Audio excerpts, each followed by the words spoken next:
आदाब, मैं हूं मुमताज आलम रिजवी। इस वक्त मैं आपकी खिदमत में कर्नाटक से खबर लेकर के हाजिर हुआ हूं। कर्नाटक की कांग्रेस सरकार ने हिजाब के मामले में एक बड़ा फैसला लिया है। जी हां, हिजाब में अब लड़कियां वहां इम्तिहान दे सकेंगी। ये कर्नाटक सरकार का एक बड़ा फैसला है। यानी हिजाब को लेकर के कर्नाटक में बीजेपी के दौर में जितनी सियासत हुई है उस सब पर अब इस सरकार ने, जो कांग्रेस की सरकार है, उसने पानी फेर दिया है। जी हां, कर्नाटक के जो वजीर आला हैं, मुख्यमंत्री हैं सिद्धरामैया, उनकी सदारत में एक मीटिंग हुई है और मीटिंग में यह फैसला लिया गया है कि जो लड़कियां हिजाब में रहकर इम्तिहान देना चाहती हैं तो उन पर किसी किस्म की पाबंदी आयद नहीं की जाएगी। वो हिजाब में रहते हुए अब इम्तिहान दे सकती हैं। जी हां, ये एक बड़ा फैसला है और मैं समझता हूं कि कर्नाटक का जब चुनाव हुआ था उससे पहले बीजेपी सरकार में तमाम हिजाब पर रोक लगा दी गई थी और कहा गया था कि किसी को भी हिजाब में रहकर इम्तिहान देने की इजाजत नहीं होगी। इसमें कई लड़कियों ने स्कूल भी छोड़ दिए थे, कई लड़कियों ने इम्तिहान देने से इनकार कर दिया था, उनके साल भी खराब हुए हैं। लेकिन ये सियासत अपने शबाब पर थी और सियासत जो है वो सिर्फ ये नहीं कि कर्नाटक तक, बल्कि अगर आप देखेंगे तो पूरे हिंदुस्तान में हिजाब को लेकर के एक बहस सी छिड़ गई थी। कई और मामले कर्नाटक में रहे, लेकिन हिजाब जो है एक बड़ा मुद्दा बन गया था और चुनाव में भी ये मुद्दा रहा। जहां बीजेपी हिजाब को लेकर के अपने रुख पर अड़ी रही, वहीं कांग्रेस ने अपने मैनिफेस्टो में ये ऐलान किया था कि अगर उनकी सरकार बनती है तो इस हिजाब के मसले को खत्म कर दिया जाएगा और हिजाब को स्कूलों में राइज कर दिया जाएगा, किसी किस्म की पाबंदी आयद नहीं की जाएगी। और वही अब देखिए कि कर्नाटक की सरकार ने, और ये उस वक्त कर्नाटक की सरकार ने फैसला लिया है कि जब राजस्थान में चुनाव होने हैं, जब मध्य प्रदेश में चुनाव होने हैं, जब तेलंगाना और मिजोरम में विधानसभा के चुनाव होने जा रहे हैं, वोटिंग के लिए अब चंद दिन ही बचे हैं, तो ऐसे में अगर यह फैसला कर्नाटक की कांग्रेस सरकार ने लिया है, मैं समझता हूं कि एक अपने आप में बड़ा फैसला है। हिजाब का मामला जो है वो एक बड़ा मुद्दा बना करके भाजपा ने पेश किया था और ये कहा था कि ये कोई मुस्लिम मुल्क नहीं है और सबको ड्रेस कोड में जाना पड़ेगा।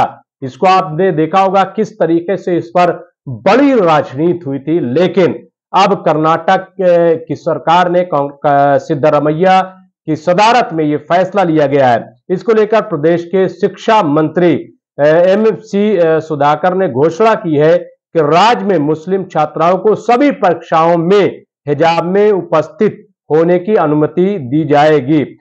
शिक्षा मंत्री सुधाकर ने कहा कि राज्य में कांग्रेस की सरकार बनने के बाद सीएम सिद्धरामैया की सदारत में हुई बैठक में कर्नाटक में मुस्लिम छात्राओं को सभी एग्जाम में हिजाब पहनकर शामिल होने की इजाजत दी गई है। न्यूज एजेंसी पीटीआई की रिपोर्ट के मुताबिक उन्होंने कहा कि कर्नाटक में केवल स्कूल और कॉलेज परीक्षाओं में ही नहीं बल्कि सभी प्रतियोगी परीक्षाओं में भी महिला छात्रों को हिजाब पहनकर परीक्षा देने की इजाजत दी गई है। केंद्र सरकार पहले ही महिलाओं को हिजाब पहनकर नीट परीक्षा देने की अनुमति दे चुकी है, इसलिए कांग्रेस सरकार का फैसला किसी भी तरह से गलत नहीं है। ये हवाला दिया है। खबर यह है कि इस बीच हिंदूवादी संगठनों ने इसके खिलाफ प्रदर्शन करने का ऐलान किया है।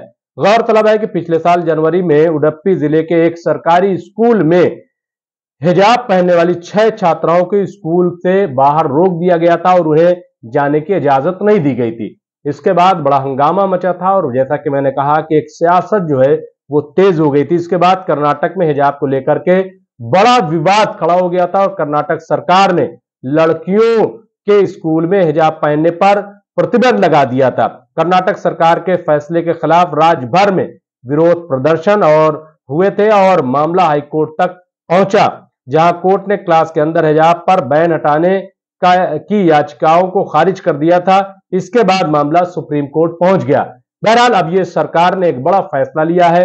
अब जो फिरका परस्त ताकतें हैं उन्होंने ये ऐलान किया है कि वो इस मामले में एहतजाज करेंगे, मुजाहरा करेंगे। बहरहाल लेकिन सरकार ने केंद्र सरकार का हवाला दिया है कि जब केंद्र सरकार ने नीट की परीक्षाओं में हिजाब को अलाउ किया है तो हमारे फैसले को कोई गलत कैसे करार दे सकता है। तो बहरहाल ये खबर कर्नाटक से थी। और जैसा कि मैंने कहा कि कर्नाटक की कांग्रेस सरकार एक के बाद एक जो बीजेपी की पॉलिसी थी उसको खारिज कर रही है, और जो कांग्रेस की अपनी पॉलिसी है उसको मुसलसल लागू कर रही है। और इसका असर कहीं हो ना हो, लेकिन कर्नाटक की जो सियासत है, कर्नाटक सरकार की के फैसले हैं, उनका असर कम से कम तेलंगाना की राजनीति पर पड़ रहा है। और इसीलिए यह बात कही जा रही है कि इस बार ऐसा लग रहा है कि तेलंगाना में कांग्रेस की सरकार बनेगी और बड़े पैमाने पर जो मुस्लिम वोटर्स हैं वो कांग्रेस की तरफ आ रहे हैं। तो ये जो फैसला हिजाब पर लिया है कर्नाटक सरकार ने, मैं समझता हूं कि इसका और भी असर वो न सिर्फ ये कि तेलंगाना बल्कि मध्य प्रदेश और राजस्थान में भी इसका बड़ा गहरा असर पड़ने वाला है, ऐसा लगता है। राजस्थान में 11% मुस्लिम है और 40 सीटें ऐसी हैं जहां पे मुस्लिम राय दहिंदगान बहुत ज्यादा हैं और वो फैसला कुन हैसियत रखते हैं। ऐसे में अगर 40 सीटों को यह फैसला मुतासिर करता है तो मैं समझता हूं कि कांग्रेस को एक बड़ा फैसला होगा। बहरहाल जो कुछ होगा हम आपको अपडेट करते रहेंगे। देखते रहिए एमएमसी न्यूज इंडिया। और अगर हमारा यह प्रोग्राम आपको पसंद आए तो लाइक और शेयर करना न भूलें। सब्सक्राइब करने के लिए आपका बहुत बहुत शुक्रिया।